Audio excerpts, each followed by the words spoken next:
Assalamualaikum warahmatullahi wabarakatuh. Waalaikumsalam warahmatullahi wabarakatuh. Yang saya tanyakan sesuai dengan realita, Ustadz. Rumah tangga itu biasanya yang mencuci, yang memasak itu perempuan. Tetapi di rumah tangga saya dan dekat saya itu kok malah terbalik. Bukannya saya mencari menang, saya maafnya sudah 1000 maaf. Kemudian yang masak juga saya, yang nyuci juga saya. Istri cuma kebagian nyeteli katok. Itu aja kok belum bisa sakinah mawadah warohmah. Bagaimana Ustadz cara yang harus saya tempuh? Assalamualaikum warahmatullahi wabarakatuh. Assalamualaikum warahmatullahi wabarakatuh. Waalaikumsalam warahmatullahi wabarakatuh. Ustadz, bukankah istri yang cerewet itu adalah hidayah buat suaminya? Bukankah suaminya tinggal nurut saja karena apa yang dikatakan istri itu adalah biasanya benar-benar kejujuran, karena istri tahu persis kelemahan atau kekurangan dari suami.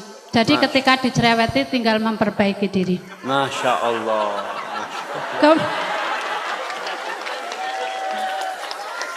Kemudian kadang-kadang bukan istri yang tidak atau kurang bersyukur, tetapi suami itu senang dipuji. Padahal kata Ustadz Abdul Tuasikal, ketika ada yang memuji supaya dilempar dengan pasir kayak nggak salah. Apakah seorang istri juga karena suami butuh dipuji, apakah boleh memuji, dan bukankah pujian itu juga merampas haknya Allah bagi para suami yang senang-senang dipuji itu? Masya Allah. Kemudian Berapa pertanyaannya Ustaz? Ustadz, dolim itu boleh dibalas dengan dolim kan? Kalau suami mecah piring, bolehkah istri juga memecahkan piring? Masya Allah. Iya. Yang terakhir, Wah, ini sekawan ini, Bu. bukankah yang bisa berjumpa dengan Allah itu adalah orang yang qalbun salim? Kemudian bagaimana caranya untuk bisa qalbun salim? Lalu apa yang menyebabkan tiba-tiba tidak bisa jadi sholat malam? Lalu apa yang menyebabkan sholat tidak khusyuk? Billahi taufiq wal hidayah. Wassalamualaikum warahmatullahi wabarakatuh. Waalaikumsalam warahmatullahi wabarakatuh. Berarti ibu tinggal tinggal satu pertanyaan lagi. Iya. Assalamualaikum warahmatullahi wabarakatuh. Waalaikumsalam warahmatullahi wabarakatuh.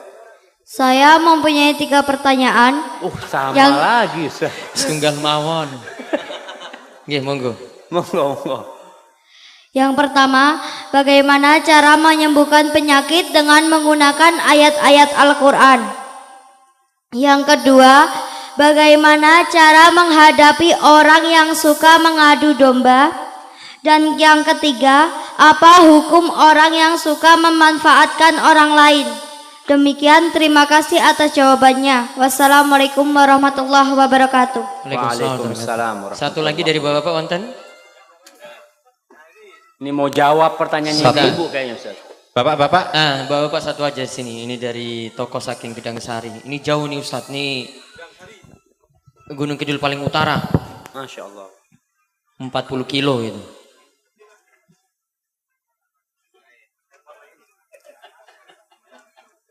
Oke, setunggal mawon Pak. Diringkes. Ustadz. Nggih. Assalamualaikum warahmatullahi wabarakatuh. Waalaikumsalam warahmatullahi wabarakatuh. Yang saya tanyakan sesuai dengan realita, Ustadz. Rumah tangga itu biasanya yang mencuci, yang memasak itu perempuan.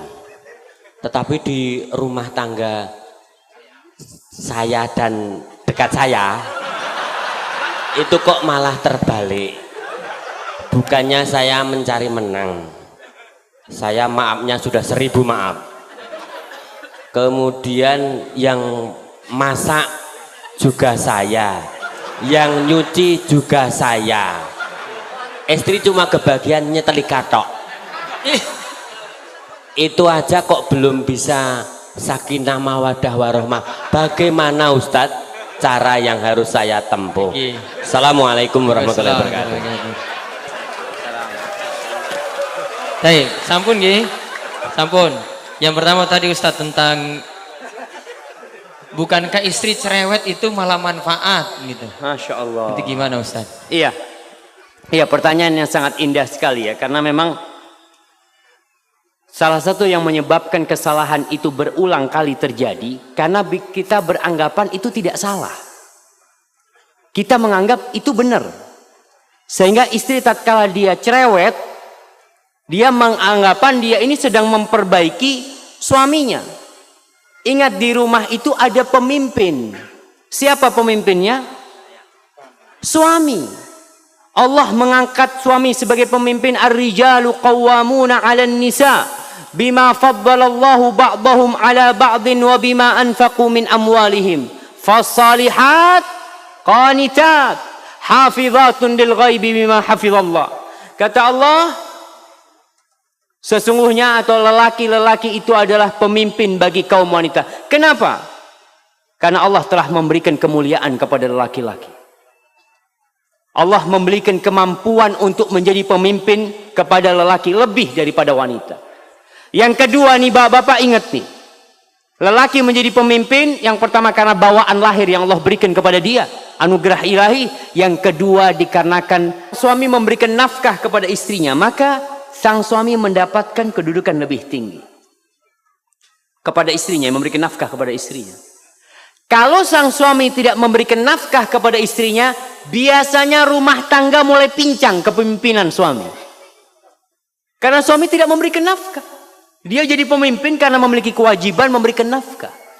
Berkaitan dengan pertanyaan ibu tadi, bukankah cerewetnya wanita itu hidayah bukan suami? Buat suami, ya Allah ibu-ibu, suami itu paling sumpek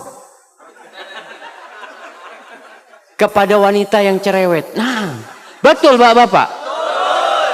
Semangat bapak-bapak. Bagaimana cara memperbaiki suami? Ada caranya. Tidak harus dengan cerewet. Yang pertama, suami itu sebagai pemimpin tidak suka digurui. Ya namanya pemimpin. Mau pemimpin itu diprotes sama anak buahnya, sulit. Tapi ada cara memperbaiki pemimpin. Karena ingat, itu pemimpin bapak dari anak ibu. Maka seorang wanita harus menampakkan penghormatan kepada suaminya, kepada pemimpin. Kalau ada yang ingin dia omongkan, ngobrol sama suaminya. Mas, kalau ada waktu aku ingin ngomong sesuatu, mas. Ngomong sama suaminya di waktu yang tenang. Begini mas, mungkin aku yang salah mas ya. Aku ini cinta banget sama engkau mas. Baru ngomong. Kalau cerewet, mas, sini. Duduk sini. Ribut itu rumah tangga. Karena pemimpinnya suami. Apa ada anak buah panggil pemimpinnya? Ya, kepada pemimpin nanti diharap kumpul sama anak buah. Nggak ada. Yang dipanggil anak buah dipanggil sini sama pemimpin. Ibu kan tujuannya memperbaiki suami. Bukan sok jadi jagoan, tidak. Tanyakan, mas yang kayak gini nih bener enggak mas ya? Pura-pura tanya. Padahal mau ngasih tahu sama suami. Enggak masalah dengan cara seperti itu. Mudah-mudahan suaminya jadi ngerti. Karena tujuan kita itu adalah bagaimana perubahan terjadi di diri suami. Duduk, nggak perlu umpamanya ketika duduk mengatakan qala Allahu Ta'ala. Allah berfirman. Masya Allah. Jadi suaminya kayak diceramain gitu, Masya Allah. Orang suaminya diceramain ustadz belum tentu dengarkan. Apalagi diceramain istri. Maka tolong diperhatikan hal itu. Perbaiki suaminya dengan cara yang baik. Kalau ngomong, kadang-kala kalau berbicara itu saling ngangkat suara. Dia ngomong, Ustadz, anak kalau ngomong sama suami mesti jawab. Maka jangan ngomong, tulis. Tulis, karena kalau nulis itu insya Allah bisa memilih kata-kata yang baik. Nggak emosi orang nulis itu. Lalu berikan kepada suaminya. Begitu pula bapak-bapak. Kalau ingin menasehati istrinya, jangan di depan anak-anak, jangan. Jangan di depan orang, jangan. Ketika semua anak-anak sudah tidur ya, di kamar berduaan, katakan kepada istrinya, "Dek, nggak ada wanita yang lebih aku cintai daripada dirimu di muka bumi ini." Masya Allah. Itu istri dapat kayak gitu, Masya Allah. Baru kasih nasihat. Tapi kalau ngasih nasihat, "Dek, aku benci sama engkau." Allahu Akbar. Yang kedua tadi langsung terjadi piring yang saling pecah. Jemaah. Baik Ustaz. Mungkin seperti itu. Kalau ingin memperbaiki suaminya. Karena wanita ini yang solehah adalah yang tunduk dan taat kepada suaminya. Taat sama suaminya. Hadza wallahu a'lam bishawab. Dan wanita yang taat itu insyaallah akan menjadi penghuni surga Allah Subhanahu wa taala. Baik. Yang kedua, ini pertanyaan nggak perlu dijawab semua, satu waktu antum terbatas. Gimana kalau zolim tadi dibalas zolim? Masya piring Allah. pecah dibalas piring pecah. Masya Allah. Makanya mungkin harus ganti piring jemaah. Orang kalau suka dolim-doliman kan lempar-lemparan piring. Kalau cuma punya satu lusin di rumah nggak cukup dolim-doliman itu jemaah. Bukan jemaah. Allah Subhanahu wa taala menjelaskan kepada kita bagaimana menghadapi orang yang zalim. Bagaimana menghadapi syaitan dan bagaimana menghadapi manusia. Kalau menghadapi syaitan tidak ada cara kecuali a'udzubillahi minasyaitonir rajim. Tapi kalau menghadapi manusia yang berbuat jahat, yang berbuat zalim, Allah katakan idfa billati hiya ahsan. Fa idzal ladzi bainaka wa bainahu adawatun ka'annahu waliyyun hamim. Kata Allah, balaslah orang yang berbuat buruk kepada kalian dengan yang lebih baik, jamaah. Subhanallah. Kita disuruh membalas yang lebih baik. Karena apa? Ini suami kita, suami ibu-ibu nih. Ini istri kita. Kita ingin memperbaiki, bukan ingin zalim-zaliman. Dan orang yang berbuat kezaliman, ingat, Allah mengatakan, "Ya ibadi inni haramtu zulma ala nafsi wa ja'altuhu bainakum muharraman fala tadzalamu." Wahai hamba-hambaku, aku mengharamkan kezaliman atas diriku dan aku menjadikan perbuatan zalim itu haram untuk dilakukan oleh kalian.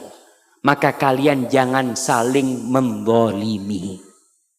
Jadi kalau ada orang berbuat jahat, manusia ini alhamdulillah, basicnya dia itu dasarnya baik. Kalau dia memecahkan piring ya, kita mengatakan, "Iya mas, astagfirullah, aku mohon maaf, aku mohon ampun kepada Allah." Selesai masalahnya. Tapi kalau piring dibalas dengan piring, apa yang terjadi? Masya Allah. Maka tolong diperhatikan, jangan saling berbuat zalim, tapi saling memaafkan. Kalau sang suami menzalimi istri, memukul istrinya, atau melemparkan sesuatu yang melukai istrinya, ingat Allah itu tidak pernah tidur. Dan Allah mencatat hal itu. Serahkan kepada Allah Jalla Jalal. Hadza wallahu a'lam bishawab. Naam. Yang terakhir Ustadz, ini karena terbatasnya waktu. Yang tadi pertanyaan tentang rumah tangga, malah suami yang nyuci, yang masak, istri cuma dapat nyetrika saja. Nyetrika. Dan dia merasa rumah tangga ya tidak sebaik kalau dijalani seperti itu. Bagaimana Ustaz? Subhanallah. Kenapa kok bapak yang masak? Ana takut bapak ini memang koki gitu. Istri nggak ada waktu, istri kerja. Itu permasalahannya berarti. Kurang. Enggak, jadi perlu diketahui tadi. Seorang suami jadi pemimpin karena suami memberikan nafkah kepada istri. Tapi kalau istri yang bekerja, itu mulai permasalahan. Karena tugasnya istri akan pindah kepada suami. Maka perlu dirubah. Tetap istri tugasnya lebih banyak di rumah. Ngurusin anak-anak, aku yang akan mencukupi. Maka insya Allah dengan cara seperti itu dan saling memahami. Namun kalau memang istrinya yang punya rezeki lebih besar. Seperti kisahnya Abdullah bin Mas'ud radhiyallahu ta'ala anhu. Abdullah bin Mas'ud ini miskin. Istrinya alhamdulillah. Dia bisa bikin tenunan, bikin sesuatu dijual dapat duit. Tapi istrinya solehah. Tidak pernah merasa dia yang intervensi kepada suaminya. Enggak. Dia tetap menjadi anak buah. Namun kadangkala memang kerjaan di rumah harus dibagi. Karena istri yang bekerja, yang dapat nafkah. Selama kerjaan istri itu halal dan sesuai dengan syariat, ya kita harus saling memahami, tapi seorang suami tetap harus berusaha bekerja untuk memenuhi kebutuhan rumah tangga. Hadza wallahu a'lam bishawab. Mungkin itu yang bisa Anda sampaikan. Nggih, niku mawon. Assalamualaikum warahmatullahi wabarakatuh.